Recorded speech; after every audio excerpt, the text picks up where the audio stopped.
تکذیب مٹانے والے ہم، تفریق مٹانے والے ہم، توحید و رسالت کے نغمے دنیا کو سنانے والے ہم، توحید و رسالت کے نغمے دنیا کو سنانے والے ہم، تکذیب مٹانے والے ہم، تفریق مٹانے والے ہم، قانون بنانے والا وہ، قانون چلانے والے ہم، دنیا سے تعلق بھی ہے اگر، دنیا سے تعلق بھی ہے اگر، ہے روز جزا ہی پیش نظر۔ محمود خان صاحب سرپرست حلقہ کرناٹکا سے درخواست کروں گا کہ وہ اظہار خیال فرمائیں۔ مولانا محمود خان صاحب امیر حلقہ جماعت اسلامی ریاست کرناٹکا۔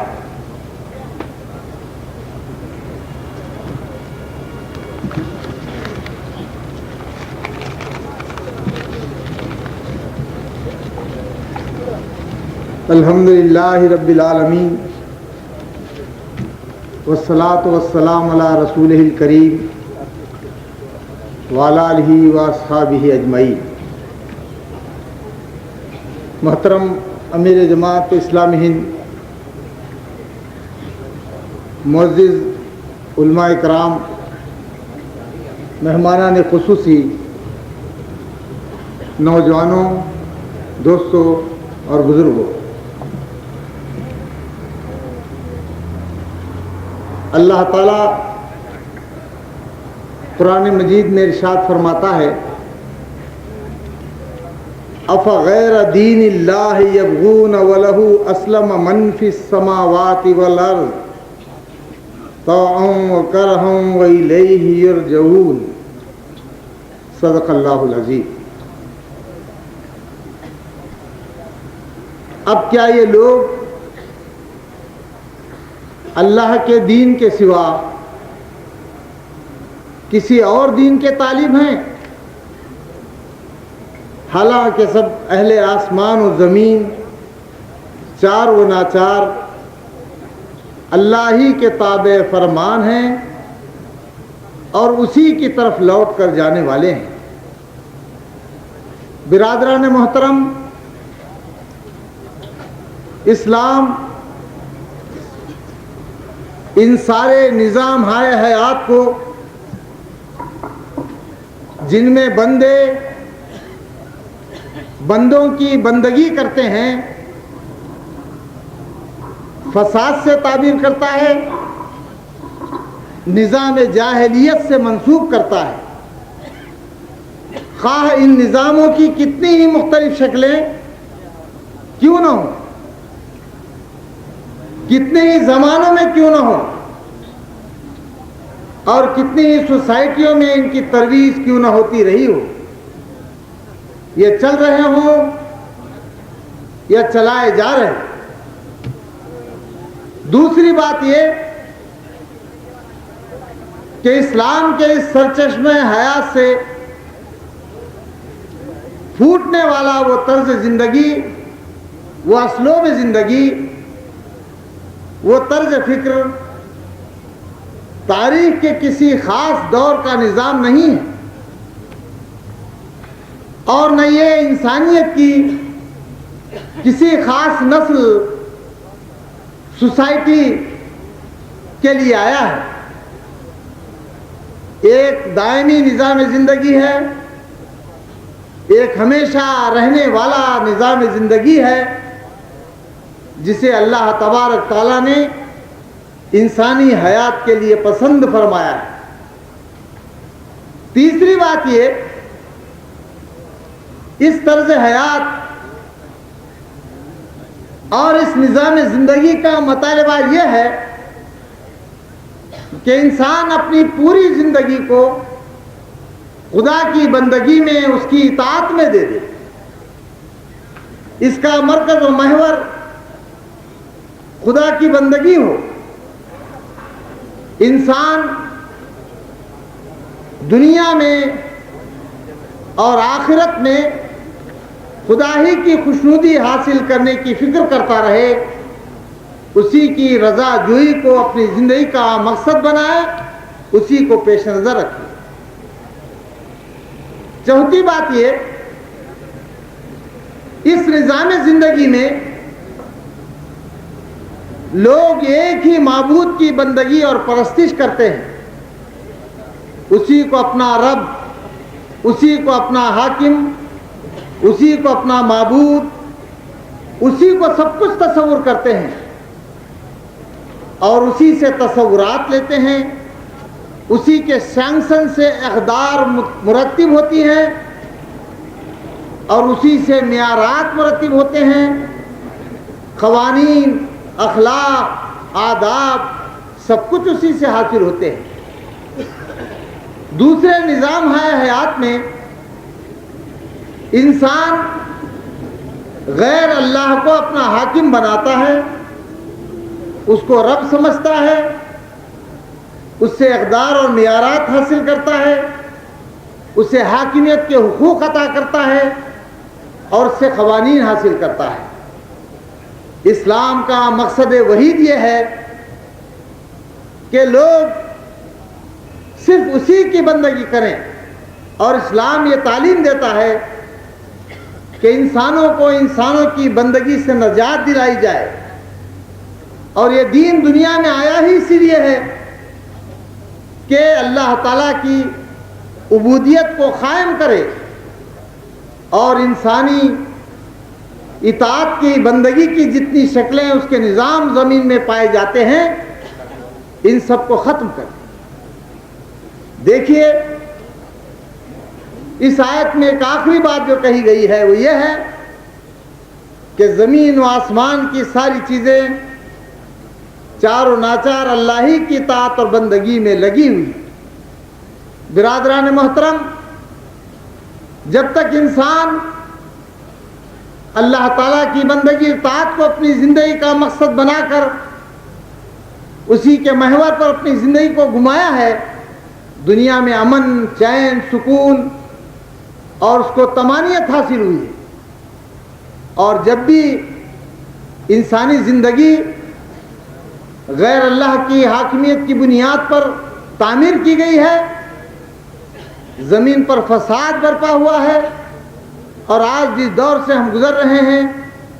اس کا فساد، یہ خرابیاں آج سب آپ کے سامنے واضح ہیں۔ برادران محترم، ایک بات میں آپ سے کہوں کہ اس وقت جتنے نظام حیات کا انسانیت نے تجربہ کیا ہے وہ سب ناکام ہو کر ختم ہو چکے ہیں۔ اس دور کا غالب اور چھایا ہوا نظام کمیونزم ہے، جس نے ایک فکری خفت انسانی ذہنوں پر ایسا تعمیر کیا ہے کہ انسانی ذہنوں کو اس سے آزادی حاصل کرنا مشکل تھا، لیکن اسلامی فکر نے اس فکری خفت کے تار و پود بکھیر دیے ہیں اور اس کا غلبہ ختم ہو گیا ہے۔ اب جو کچھ ہے دنیا میں روسی امپریزم ہے، کمیونزم کبھی کا ختم ہو چکا ہے، اور ابھی دسمبر 1984 میں مارس کی 101 برسی کی تکمیل کے موقع پر چین کی جانب سے جو اعلان ہوا کہ کمیونزم ایک فرسودہ نظام ہے جو انسانی زندگی کے گتھیوں کو سلجھانے میں ناکام رہا ہے، یہ تاریخ کا اسکار رفتہ نظام ہو گیا ہے، اور اب اس کے اندر وہ صلاحیت باقی نہیں ہے کہ انسانی مسائل حیات کو حل کر سکے۔ اس ملک نے اعلان کیا ہے جس نے دنیا میں پوری مخلصانہ طریقے سے اس نظام کو نافذ کرنے کے لیے بڑی جدوجہد کی ہے، تاریخ میں اس کی کوئی مثال نہیں ملتی۔ اس نے ذاتی ملکیت کے ایک ایک نظام کو ختم کر دیا،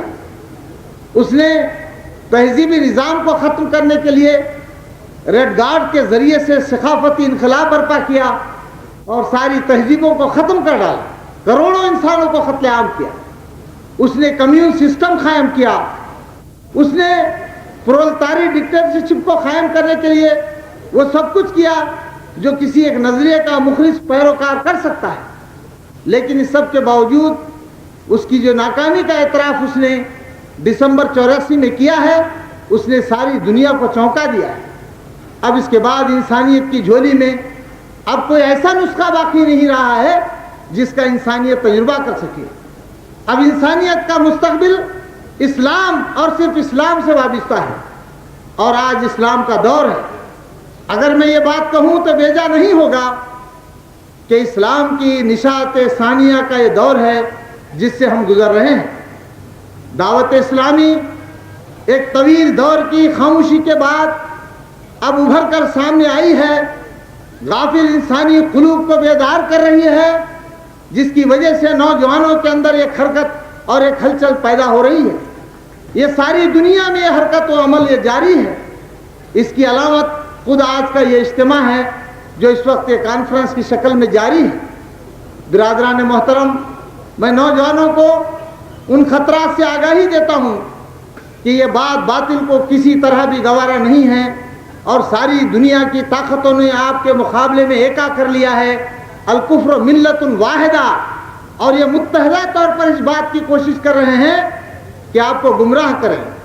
کلچرل پروگراموں کے ذریعے سے، فحاشی کے ذریعے سے، مادہ پرستانہ نظریات، فرائڈ کے جنسی نظریات کے ذریعے سے آپ کو گمراہ کرنے کی کوششیں کی جا رہی ہیں۔ آپ کو بہت ہوشیار رہنا چاہیے، ان کے چکر میں نہیں آنا چاہیے، اور بڑی بیداری کا ثبوت پیش کرنا چاہیے۔ یہ پوری قوتیں اپنے پورے وسائل کو لگا کر ہر طرح سے اسلامی تحریک کو اس کو دبانے کی کوشش کر رہی ہیں، اور پھر اسلام تیزی سے آگے بڑھ رہا ہے۔ جاپان میں اس کا غلبہ دن بدن، اس میں داخل ہونے والوں کی کافی تعداد کے جو اعداد شمار ہیں، یورپ اور امریکہ کے اندر جو اعداد شمار آ رہے ہیں وہ بڑے حیرت انگیز ہیں۔ ابھی فرانس کی ایک چرچ نے جو سروے کر کر ایک رپورٹ شائع کی ہے کہ 1980 سے 1985 5 سالوں میں 50,000 انسان اسلام میں داخل ہوئے ہیں، جس میں 1,000 سے زیادہ دانشور ہیں، سائنٹسٹ ہیں، ڈاکٹرز ہیں اور اعلیٰ درجے کے تعلیم یافتہ ہیں۔ جاپان میں تنائکا کی وزارت کے مؤثر وزیر مواصلات محمد جیشورو جب اسلام قبول کر چکے تو اسلامک سینٹر میں انہوں نے تقریر کیا کر کہ انشاءاللہ 10 سال کے اندر ساری قوم کو لا کر اسلام کے قدموں میں جھکا دے گا۔ امریکہ میں اسلام کی رفتار بڑی تیزی سے بڑھ رہی ہے، یورپ کے اندر بھی اسلام بڑی تیزی سے بڑھ رہا ہے۔ بیلجیم نے بھی حال میں اعلان کیا کہ مسلمانوں کی تعداد نمبر اول پر آ گئی ہے، اور کتنے ہی یورپ کے اخبارات نے یہ خبر لکھی، کہا کہ یہ کتنے ہی یورپی ممالک کی یہ حالت ہے، لیکن اس کو بیان کرتے ہوئے یورپ کے لوگ جھجکتے ہیں۔ اور فرانس میں اسلام، پرتگال میں اسلام، اسپین میں اسلام، ہر جگہ اسلام کا غلبہ ہے۔ دنیا میں ایک ایسے وقت پر CSIO نے اپنی کانفرنس کا یہ تھیم نجات اسلام کے ذریعے سے، امن اسلام کے ذریعے سے، ترقی اسلام کے ذریعے سے حاصل کرنے کا جو تھیم دیا ہے، بہت ہی ٹھیک تاریخ کے ٹھیک دور میں ٹھیک وقت پر اس نے یہ نعرہ بلند کیا ہے۔ اس لحاظ سے آپ کی ذمہ داری بہت بڑھ جاتی ہے، بہت بھاری ہو جاتی ہے کہ آپ پوری مخلصانہ طور پر اسلام کی اس تعلیمات کو اپنا کر دنیا میں اسلام کو پھیلانے کی جدوجہد کریں، ان مخالف طاقتوں کے ان کوششوں کو ناکام بنا دیں، اس طرح سے کہ اپنے عمل سے، اپنے قول سے، اپنے فعل سے، اپنے کردار سے، اپنی انفرادی اجتماعی زندگی سے آپ اسلام کا ایک مکمل عملی نمونہ پیش کر کے دنیا اسلام کو اس کی طرف دعوت دیں۔ یہی اس کانفرنس کا پیغام ہے، یہی اس کا تھیم ہے، اور یہی وہ آخری بات ہے جو آپ کے سامنے پیش کرنی ہے۔ وآخر دعوانا الحمدللہ رب العالمین۔